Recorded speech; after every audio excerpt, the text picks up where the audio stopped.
Assalamualaikum warahmatullahi wabarakatuh. Perkenalkan, nama saya Muhammad Farhan Hidayat dengan Dirji Tim Terakhir 041. Pada kesempatan kali ini saya akan menjelaskan mengenai Advanced RTOS. Nah, di sini untuk RTOS sendiri itu kita membahas dari determinismenya, penjadwalan dinamis, dan optimal sistem real-time kritis.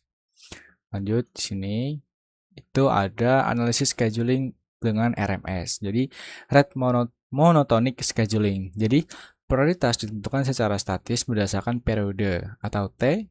Semakin pendek periode, semakin tinggi prioritas. Nah, syarat batas utilitas agar sistem terjamin memenuhi deadline itu ada rumusnya ini di kanan. Bisa dilihat seperti ini rumusnya untuk RMS sendiri. Kita bisa lanjut. Nah, dynamic scheduling. Selanjutnya di sini ada earliest deadline first. Prioritas diberikan secara dinamis kepada tugas dengan batas waktu terdekat. Dapat mencapai utilitas CPU sampai 100%. Kemudian dengan sangat efisien untuk sistem dengan beban kerja yang bervariasi. Selanjutnya ada lebih kompleks diimplementasikan dibanding penjadwalan statis. Kemudian untuk priority inversion. Nah, fenomena di mana tugas prioritas tinggi menunggu tugas prioritas rendah karena perebutan sumber daya. Ancaman utama bagi determinisme secara real time itu karena waktu tunggu menjadi tidak terprediksi. Kemudian untuk inheritance dan scaling protocols itu dibagi dua di sini, ada yang menggunakan PIP dan PCP. Itu dengan priority inheritance atau PIP itu meningkatkan prioritas pemegang resource, sementara saat tugas prioritas tinggi itu memintanya. Kemudian di sini ada priority ceiling atau PCP, memberikan nilai langit-langit pada resource untuk mencegah deadlock dan meminimalkan blocking time. Ini untuk inheritance dan ceiling protocol. Kemudian sini ada mekanisme IPC-nya lanjut, itu ada event groups-nya, itu dengan mensinkroniskan tugas berdasarkan kombinasi beberapa flag atau kejadian secara atomik. Kemudian ada mailbox-nya, itu pengiriman pesan berukuran tetap dengan efisien tinggi antar tugas. Kemudian ada direct task notification, pengganti semafor dan queue yang sangat cepat atau low overhead, khusus untuk target satu tugas. Kemudian di sini ada metric performa atau jitter dan latensinya.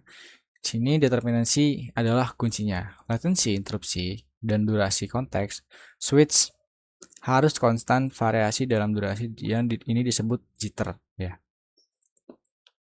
Jadi advanced RTOS meminimalkan critical section yang mematikan interupsi demi menjaga jitter tetap rendah.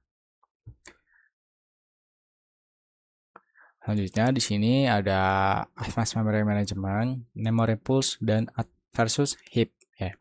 Penggunaan malloc standar itu bisa berbahaya karena fragmentasi memori yang tidak terprediksi. Kemudian ada memory pools-nya, itu alokasi blok berukuran tetap atau fixed size yang menjamin waktu alokasi konstan dan bebas fragmentasi.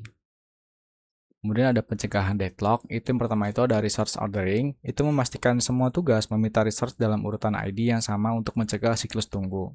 Kemudian ada timeout mekanisme, itu menggunakan mute text dengan batas waktu tunggu agar tugas tidak terjebak selamanya. Yang terakhir ada avoidance, ya, analisis statis pada desain sistem untuk memastikan tidak ada kondisi circular wait. Nah, di sini yang terakhir, di situ ada ringkasan konsep profesional. Yang pertama itu memilih algoritma penjadwalan RMS atau EDF sesuai dengan kompleksitas beban kerja sistem. Yang kedua, gunakan mutex dengan priority inheritance untuk menjamin determinants saat berbagi resource. Selanjutnya ada prioritaskan memory pools dibanding dynamic heap untuk stabilitas sistem jangka panjang. Yang selanjutnya itu ada pantau jitter dan latensi secara berkala untuk memastikan batas waktu secara real time yang terpenuhi. Ini untuk pembahasan dari RTOS yang advance. Selanjutnya, saya akan membahas mengenai codingan-codingan lalu prakteknya yang sudah kita lakukan secara bersama-sama. Oke, lanjut. Oke, di sini saya akan menjelaskan untuk RTOS yang advance ya. Di sini kita menggunakan konsep ISP-nya itu master slave. Nah, jadi ISP-nya itu sebagai master, kemudian dan slave-nya itu STM. Nah, di sini untuk codingannya saya dari awal. Jadi di sini di atas kita menggunakan pin-nya itu pin ESP32. Di sini ada port pinnya 34, kemudian pinnya kemudian yang 35, DHT-nya pin 4. Kemudian untuk SPI-nya itu ada di sini di 18, 23 dan 25. Seperti itu, dan untuk void-voidnya juga sini ada high dan low untuk pengertiannya juga. Lalu nah untuk slave-nya di sini untuk codingan di awalnya. Nah, di sini menggunakan liquid kristalnya itu alamatnya 0x27612 karena pasti menggunakan LCD 16x2. Kemudian untuk pin STM32-nya ada PA4 sebagai SPI CS-nya, kemudian STK-nya PA5, MOSI-nya itu PA7 dan PWM-nya itu di PA8. Ini untuk codingan dari master dan slave-nya. Nah, kemudian di sini dari set buffer ada interrupt-nya juga. Di sini ada interrupt, ada digital read-nya. Nah, di sini ada jumlah penambahan seperti jumlah paket yang masuk, byte yang masuk, ada buffer SPI-nya juga. Ini ada checksum-nya, ada reset buffer.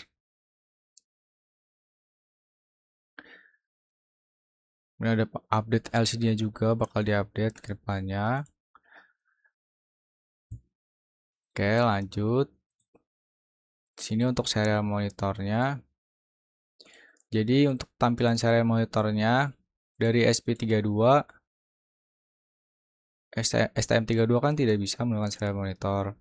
Nah, untuk hasilnya itu di sini dari pot ADC-nya masih 0, MQ ADC-nya sekitar 2600, suhunya di 2980, kelembapannya di 62,7 karena tadi menggunakan DHT32. Dan di sini ada PWM LED-nya, jumlah kecerahannya berapa sampai 255 dan dalam bentuk persen. Dan data software di SPI dikirim ke STM32.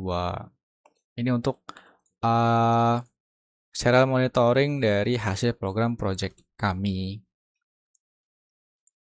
Seperti ini. Lanjut.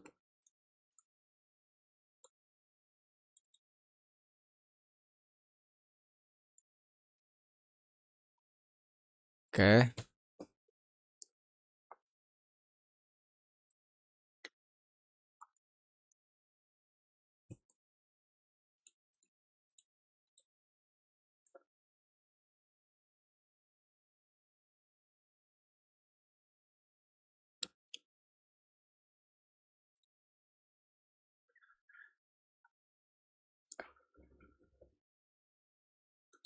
Jadi di sini ada percobaan ADC, SPI. Jadi antara ISP dan STM. Kemudian ada I2C juga.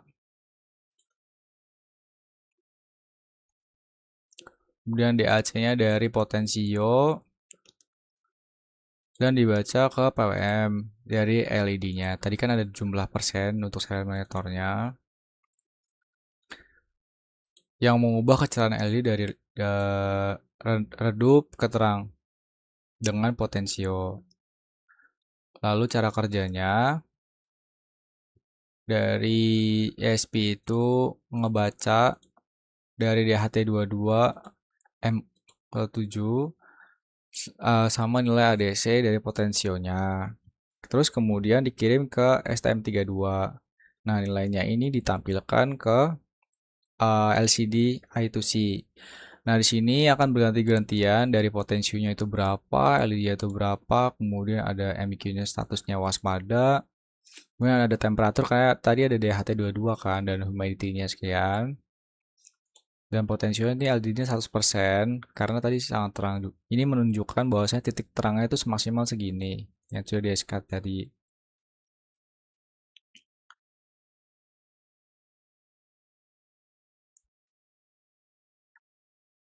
Nah, LED-nya itu bisa dikontrol lewat potensio. Nah, dia bisa mati seperti itu.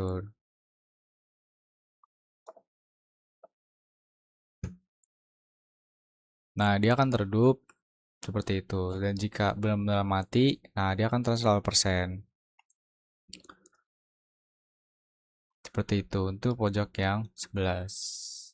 Atau tugas yang terakhir. Oke, ini sudah terbaca semua dan semua sudah jelas juga.